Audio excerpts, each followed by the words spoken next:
નમસ્કાર. ટૂંક જ સમયની અંદર 10 અને 12ના વિદ્યાર્થીઓ માટે બોર્ડની પરીક્ષાની તૈયારીઓ થઈ ચૂકી છે ને ત્યારે ટૂંક જ સમયની અંદર પરીક્ષા માટે તૈયારીઓ વિદ્યાર્થીઓ કરી રહ્યા છે. તે કયા પ્રકારે ધ્યાન રાખવું જોઈએ, વિદ્યાર્થીને શું કરવું જોઈએ, તે પ્રકારે આપણી સાથે મોવલિયા સાહેબ છે, તે વર્ષોથી ટીચર છે અને તેમની સાથે જ વાત કરીશું. મોવલિયા સાહેબ, આપનું સ્ટુડિયોમાં સ્વાગત છે. સૌ પ્રથમ વિદ્યાર્થીઓને 10માની એક્ઝામ હોય ત્યારે કયા પ્રકારની કાળજી રાખવી જોઈએ? રાજેશભાઈ, 10માની પરીક્ષાને કેલેન્ડરના ગણતરીના દિવસો બાકી છે ત્યારે, અને 26 તારીખ એક્ઝામ શરૂ થવાની હોય તો 8-9 દિવસની હવે વાર છે. તો આ સમય દરમિયાન આમ એવું કહેવાય ને કે ખેડૂતોની ભાષામાં વાત કરીએ આપણે કે અમે ભણતા હતા ને ત્યારે એક કવિતા આવતી હતી, પૈસોના વરણી સીમ બની ભાઈ મોસમ આવી મહેનતની. તો અત્યારે ખેડૂતો માટે પણ આજ મોસમ છે અને ખેડૂતો પણ એ મોસમના સમયમાં છે ને બહુ જાગૃત થઈને બહુ કાળજીપૂર્વક લણણી કરતા હોય. તો એવી જ રીતના વિદ્યાર્થીઓ માટે પણ હવે આ એવો લણણીનો સમય આવી ગયો. તો બહુ બધી બાબતો ઘર તરફથી, માતા પિતા તરફથી, શિક્ષકો તરફથી, સ્કૂલ તરફથી ધ્યાન રાખવાની જરૂરિયાત હોય, કારણ કે લણણીનો સમય છે. લણણીના સમયે જો આપણે ધ્યાન ન રાખીએ તો અગાઉની મહેનત ઉપર પાણી ફરી વળે. એટલે ઘણી બધી બાબતો ધ્યાનમાં લેવા જેવી છે. તો આપણે એક પછી એક મુદ્દાઓની ચર્ચા કરીશું.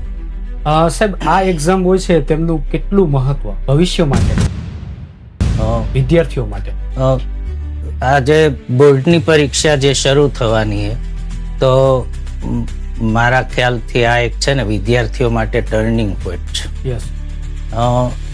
અને આના માટે એક બહુ સારી વાત કોઈએ કરી છે કે અહીંયાથી જવાય ક્ષણ તરફ, અહીંયાથી જવાય સદી તરફ, અહીંયાથી જવાય રણ તરફ, અહીંયાથી જવાય નદી તરફ. એટલે બહુ ટર્નિંગ પોઈન્ટ છે. જો આ ટર્નિંગ પોઈન્ટ હોય ને ત્યારે અમસ્તું વાહન ચલાવતા હોય ને તો આપણે ટર્ન આવે તો બહુ થોડાક સચેત કાળજીપૂર્વક થઈ જતા હોય. સીધો રસ્તો હોય તો આપણને ખબર, આપણે ક્લચ ઉપરથી પગ બ્રેક ઉપરથી લઈ લેતા હોય અને કોઈ ચિંતા ન હોય. પણ ટર્ન આવે ત્યારે બહુ કાળજી લેવાની હોય. તો આ વિદ્યાર્થીઓ માટે એક ટર્નિંગ પોઈન્ટ છે બોર્ડની એક્ઝામ 10 અને 12ના સ્ટુડન્ટ માટે. તો બહુ બધી કાળજીઓ રાખવાની હોય અને એ બાબતે બધા જ સતેજ હોય, જાગૃત બને, એ વધુ આવશ્યક છે. સાહેબ, વિદ્યાર્થીઓ છે ને અત્યારે 10માની અને 12માની એક્ઝામમાં ડિપ્રેશનમાં રહેતા હોય છે કે ભાઈ મારા માર્ક્સ કેટલા આવશે.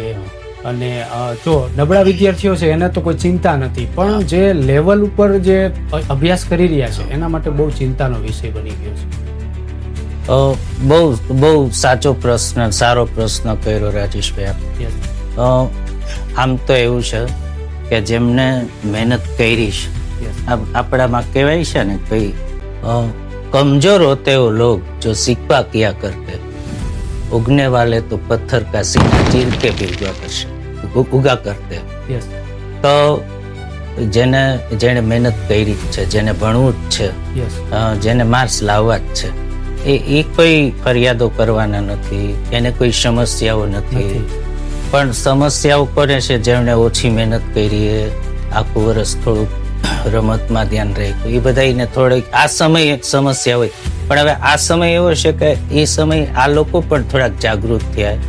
તો હજી પણ 7-8 દિવસનો જે કંઈ સમય છે તો મારા ખ્યાલથી હજી પણ બહુ ધ્યાનથી એને પાસિંગ થઈ શકે એવું હજી પણ કરી શકે એવું જો યોગ્ય માર્ગદર્શન શિક્ષકો પાસે જઈને મેળવી લે તો એમને પણ ફાયદો થઈ શકે એમ છે. અને આપણે કહીએ ને કે ભાઈ હવે આ અંતિમ દિવસો ચાલે તૈયારીના, અને તૈયારીના અંતિમ દિવસોમાં હોશિયાર હોય કે નબળા હોય, બધા જે એક બાબતનું એ ધ્યાન રાખવાનું હોય કે ભાઈ કિલ્લો એના મૂળ સુધી છેલ્લા ગાયે પહોંચતો હોય. હવે તમે આખું વર્ષ મહેનત કરી છે ને અઠવાડિયું જો તમે મહેનત ન કરો ને તો કદાચ હોશિયાર વિદ્યાર્થી હોય ને એને 90% આવતો હોય તો 75-80% આવીને ઉભા રહે. એટલે બાળક ઉપર ન થાય. તો ઘણા બધા માતા પિતાઓએ, શિક્ષકોએ, સગા સંબંધીઓએ આ સમયમાં બહુ કેર કરવાની જરૂર. એટલે એ કેર કરવો પડે. તો એમાં માતા પિતાએ પણ ધ્યાન રાખવાનું હોય. ભાઈ માતા પિતા જો સજાગ હોય ને, એ તો આપણને ખબર હે ભાઈ મહેમાનોને કહી દે ભાઈ અમારું બાળક બોર્ડની પરીક્ષામાં તમે આવવાના હોય તો કેન્સલ કરજો, પછી આવજો. અથવા તો ઘરમાં પણ વિદ્યાર્થીને કોઈ ડિસ્ટર્બ થાય એવું કાર્ય ન થાય, મોબાઈલ ફોન થી દૂર રહે, આવું બધું ધ્યાન રખાતું હોય. અને એ બહુ જરૂરી આજના સમયમાં. સર હવે તો થોડા દિવસો બાકી રહ્યા છે. માની લે કે હવે થોડાક દિવસમાં જે વિદ્યાર્થીઓ છે પોતાનું વાંચન હાથે કરતા હોય છે. મહત્વનું છે કે એક વર્ષની અંદર જો થોડું ઘણું કઈ રહી ગયું હોય અને જો 8 અઠવાડિયામાં કે 10 દિવસમાં વાંચન થાય તો રિઝલ્ટ સુધરી શકે ખરા? હવે એમાં એવું છે કે હોશિયાર આ સમયમાં એવું ભાઈ આખું વર્ષ મહેનત કરી જ છે, તો હવે નહીં તો શું થાય, અત્યારે બધા સ્ટુડન્ટ જઈ ગયા વાંચવા માટે, આપણે વાંચી લે. પણ હવે હોશિયાર માટે એક મારે કેવું છે, ભાઈ હોશિયાર હોય ને એ સતત નવું ગોઈતે રાખે ને કરે રાખે. પણ હવે એમના માટે આ સમય એવો છે કે નવું કરવાનું છોડી દો અને જે કર્યું છે એમને ફરીને રિવાઇઝ કરતા જ રહ્યો. એ હોશિયાર વિદ્યાર્થી માટે મારે આ કેવું છે.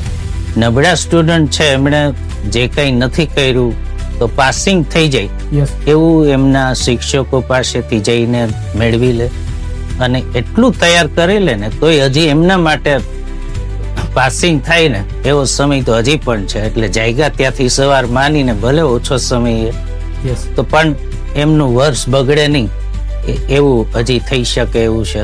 તો એમણે એ પણ કરવાની જરૂર. સાહેબ અમુક જે શિક્ષકો કહેતા હોય છે કે ભાઈ આ ઇમ્પોર્ટેન્ટ પ્રશ્ન છે તમારામાં પૂછાય છે બોર્ડમાં, તો એનું કેટલું મહત્વ છે, એનું કેવું ધ્યાન રાખવું જોઈએ આપણે?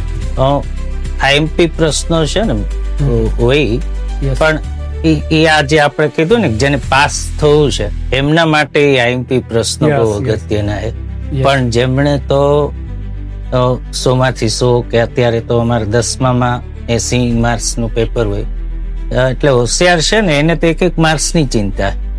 એટલે એમણે તો એક શબ્દ, એક લીટી, એક વાક્ય બહુ અગત્યનું હોય. એટલે એમણે કઈ છોડવાનું જ નથી, કારણ કે તમારે પૂરા માર્ક્સ લાવવાય તો ટેક્સ્ટ બુક નો એક શબ્દ છૂટવાનો છે.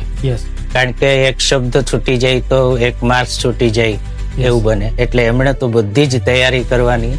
પણ મધ્યમ વર્ગના બાળકો છે, ઓછી મહેનત કરવા, તો એમના માટે આઈએમપી પ્રશ્નો જરૂરી.